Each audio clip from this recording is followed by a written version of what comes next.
멍텅 치리기. 멍텅 치리기. Position de départ 0. Ici, en l'occurrence, c'est aussi égal à l'armement. Donc à partir de là, je vais pouvoir exécuter 멍텅 치리기. 0 position de départ, 2 trajectoires, 3 finitions. 0 position de départ, 2 trajectoires, 3 finitions. C'est voulu si je dis toujours 0 point de départ ou 1 armement et 2 trajectoires pour toujours garder cette même pédagogie de 1 armement, 2 trajectoires, 3 finitions. Ça nous servira pour plus tard. 3 finitions. Avec l'autre bras, 0 ou 1 armement, 2 trajectoires, 3 finitions. 0 point de départ, 2 trajectoires, 3 finitions. 0 point de départ, 2 trajectoires, 3 finitions. Maintenant, un peu plus en détail.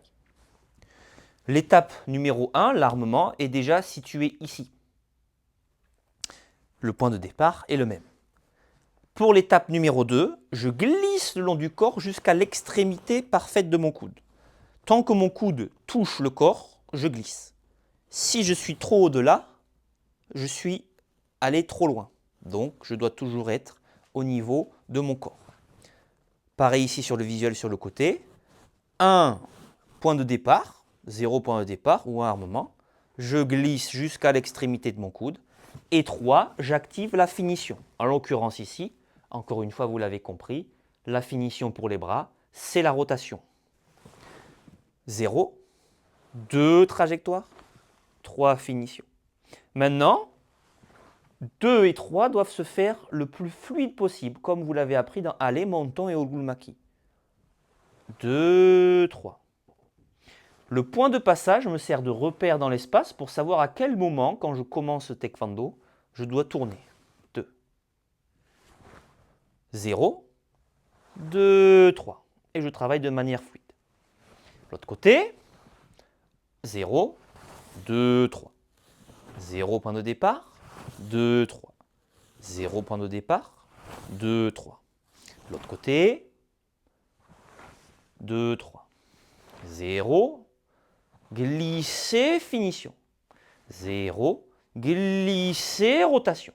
Peu importe les mots que vous employez, vous devez comprendre que la finition d'un mouvement, c'est la rotation pour les bras. Maintenant, travaillons avec les deux bras. À partir de là, que fait le bras droit? Que ferait le bras gauche?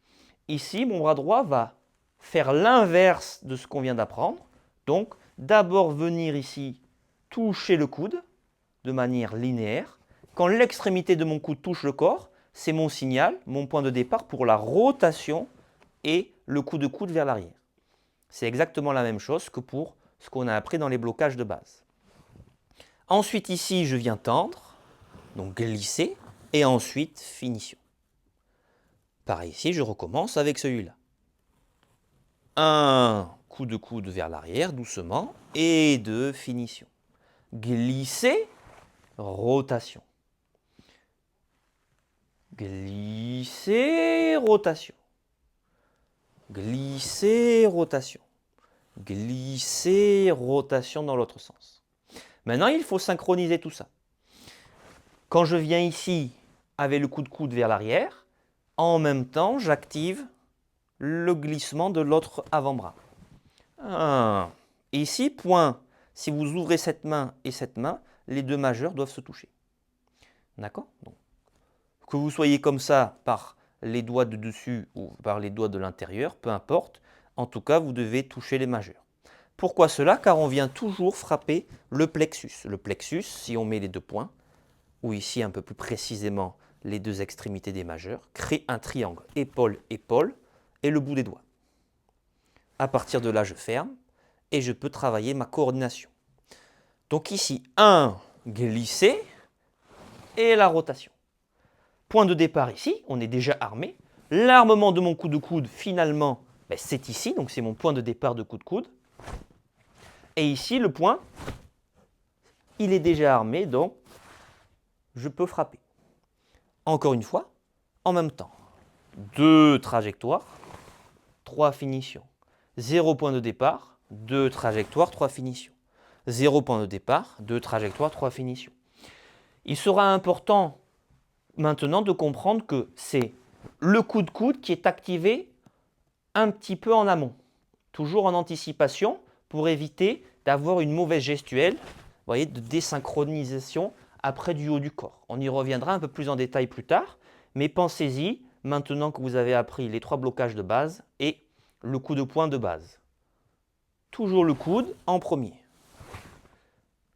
Si c'est un petit peu difficile de percevoir ça, au début, ça doit être invisible. Il ne faut pas faire 1 et 2, 1 et 2. Ça doit être invisible.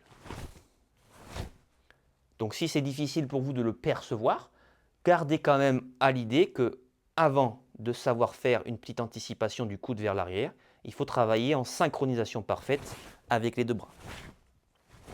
Et naturellement, après, vous allez pouvoir sentir que le coude vers l'arrière initie un petit peu de rotation du corps. Ça sera naturel. Tant que les jambes ne bougent pas, ce sera très bien. Ce sera l'occasion de travailler sur un prochain thème.